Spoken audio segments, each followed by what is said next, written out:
Hi everyone, Dave here at East Rosebud Fly and Tackle in Billings, Montana. Today I'm going to tie for you the Letort Hopper. The Letort Hopper was developed by Ed Shenk for the Letort Spring Creek. I believe it's in Pennsylvania. And it's supposed to imitate a young of the year small hopper. It can be used anywhere where you have softer water, not just spring creeks, but we have plenty of opportunity here on our freestone rivers, up against the banks, or any soft water. We're going to be using a flared deer hair head and a spun and clipped deer hair head. Turkey by our turkey tail for the wings and just dubbing for the body. Now all members of the family Orthoptera overwinter as eggs. And this includes grasshoppers, crickets, cockroaches, katydids, and a lot of bugs you'll probably never see. So in the year, young of the year hatch, and of course they're very small, and they go through several nymph stages until they get to be the adult hopper later on in the fall. But early in the year, a small hopper is really a fantastic pattern to tie and fish. I tie these from size 8s down to 14s. What we're using today is the size 8 TMC 200R. You can see that it's a 2X long nymph hook with a natural bend to it. Now since we need to keep the front third of our fly hook empty to spin our deer hair, I prefer to spin hair on a bare hook shank instead of thread. One way we could do to make sure that we keep that section so that we don't put other materials on top of it is simply to start your thread at about the 70% point. This is a visual indicator, at least to me, to keep this area of the fly clean for the upcoming head. We're simply going to wrap a thread base. I'm using Vivas 6/0 thread. This is a light Cahill. I like to tie this hopper not only with a yellow body, but we also have green hoppers out here. So I also tie it like this with a bright green body. You can also tie this same pattern to imitate a cricket. In this sense, you're just using all black materials. So it's a very versatile pattern. For dubbing, you can use virtually anything. I'm just using some Hairtron, which is a combination of rabbit hair and some synthetic fibers. We're going to start our dubbing here, right at the end of the hook shank. We want to keep our body heavy at the back and thin it as we go forward. A lot of people like to just dub the thread heavier to get a heavier body. The problem with that is the farther the dubbing is away from the thread, the less secure it is. So I prefer to go back and overwrap the areas that I want to be heavier. It does take more time to dub, and of course on bigger patterns you could use yarn instead of dubbing. Regular wool yarn has kind of fallen out of favor lately with fly tires, but it used to be a primary material long before we had all of these synthetics and these other options.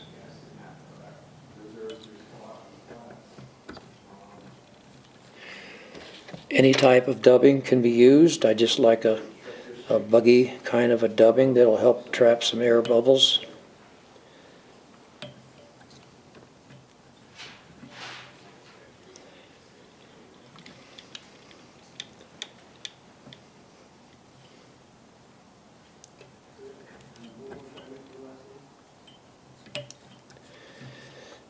And of course, good hopper years are years with mild winters.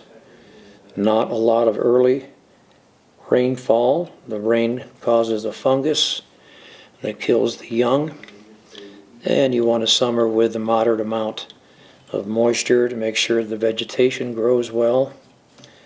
And of course the hoppers later in the summer gravitate towards the stream's shores because the streams have water, and that's where the vegetation is the heaviest.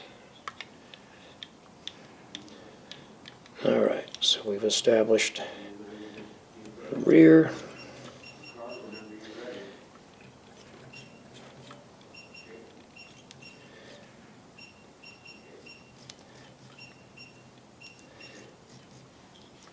we want to keep the front part of this a little narrower so that our wings lay correctly.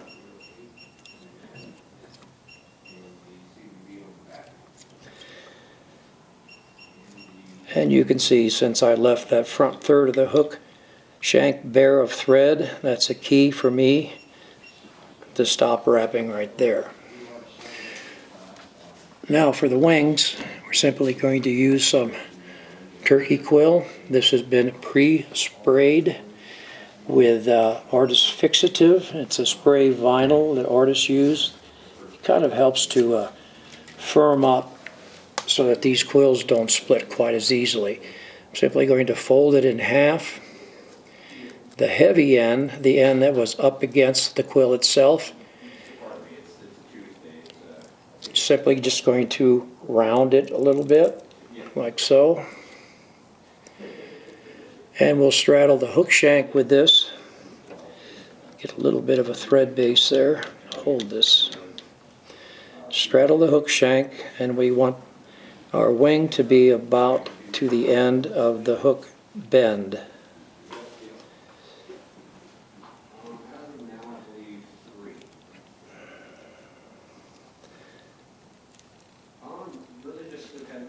Okay, so make sure it's flat on top, about to the end of the bend.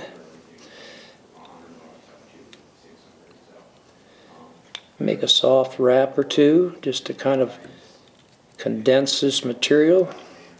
Don't be concerned if your wing splits like this. After a couple of fish, this wing is going to look pretty ragged, and it'll still fish just fine. Clip off those butts and make sure everything's nice and secure. Now as we flare and spin hair, this wing will want to try to turn on you. If you like, you can put a little bit of UV epoxy on the tie down point.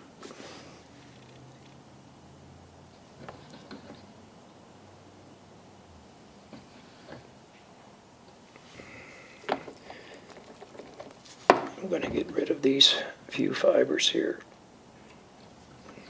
And then we'll just hit it with a light here.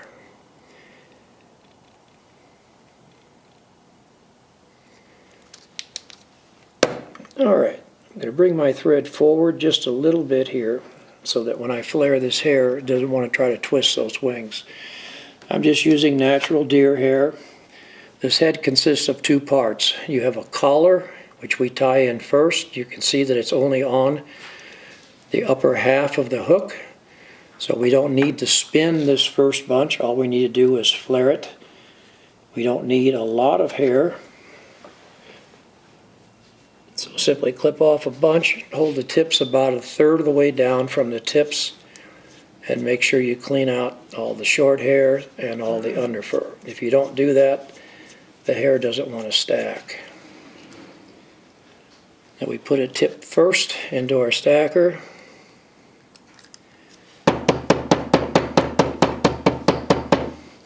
Alright, since our hair tips are going to be extending out over the back of the hook, we want to take it out of the stacker so that the tips are extending the same way. That's why it minimizes trading hands with this hair. It's a little much. We want the tips of the hair to extend slightly farther than the turkey quill wings, about like so. Hold it firmly, take two loose wraps of thread, then pull down and flare it. Now I'm holding the hair on top of the hook intentionally, simply because we don't need it on the bottom. Now before I spin the head, to make it a little easier to delineate my collar from the rest of the head, I'm going to clip some of these hairs just a little bit shorter. And then stroke the butts of the hair back, wiggle your thread, and bring it forward to the front of that bunch. We'll later trim these down, but you can see our collar extends nicely and it's not on the bottom of the hook. Spinning hair is just a little bit different. It's not difficult. Taking the same hair, clipping off a little larger bunch of it, since we're going to be covering the entire hook shank with it. Again, grab it by the tips, clean it. When you have a larger bunch of hair like this is where a hair comb comes in handy. It allows you to dig down in there and really root out those short hairs and the underfur. So once again, we'll stack this.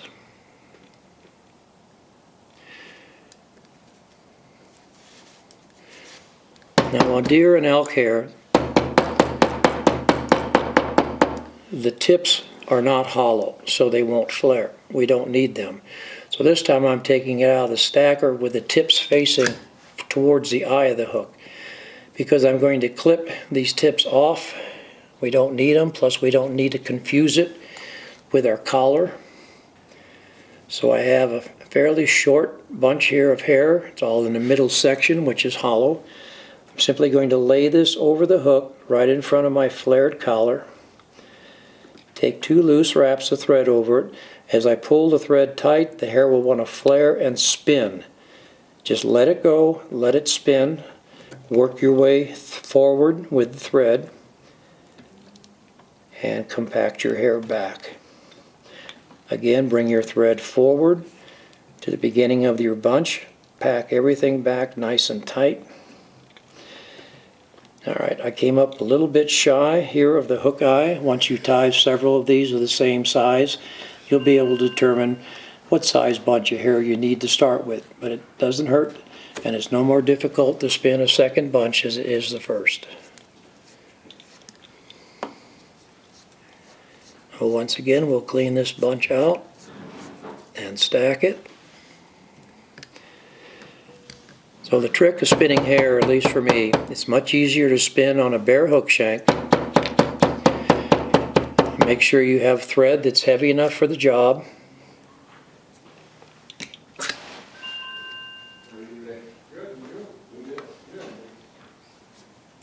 It's a little difficult to estimate how much hair you're going to need to cover a certain amount of hook shank. I think that's a little much. Once again, I'm going to cut off the tips of it. I don't need that. And again, I'm going to hold this right over the hook shank, right at the end of my previous bunch. A couple of loose thread wraps, and the trick here is when you apply tension, the hair starts to flare and wants to spin, let go. Let go completely and let it spin. You don't need to help it along. Pack it back again. Bring our thread out to the front.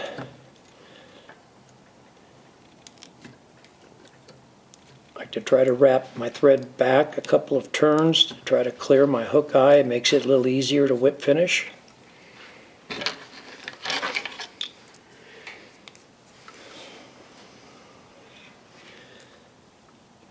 Try not to capture any hairs. It's easier said than done.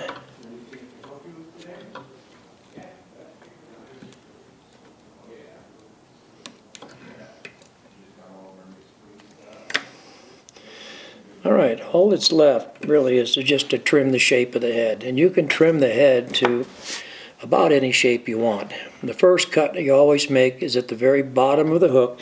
We want this fly to sit right in the surface. So get your scissors or your razor blade, whatever you prefer, and cut the bottom off close to the hook shank. Like so. The second cut I like to make to separate the collar from the head, simply bring my collar back, slide my scissors in over the collar hair to the back of my head and make a vertical cut, like so. Just hold your collar hairs down, slide your scissors forward,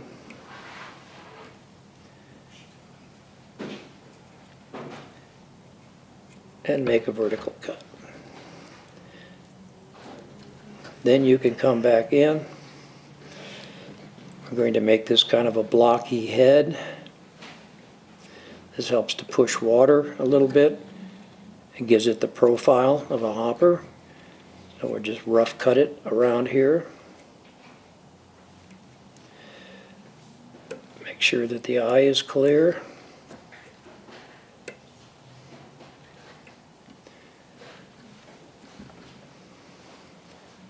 And then the rest of it is just a bit of a trim job. A lot of people find it easier at this stage to take the hook out of the vise and hold it by hands. It's a little easier to get things symmetrical.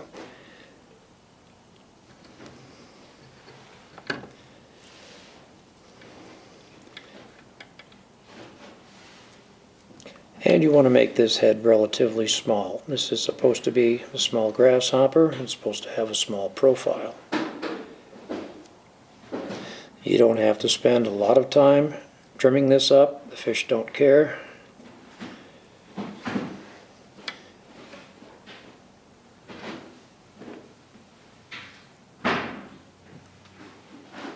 And we're just looking for a fairly symmetrical head on this. I'm not going to take a lot of your time continuing to trim this, but you get the idea. Spinning hair is not difficult. Use a thread that's strong enough for the job.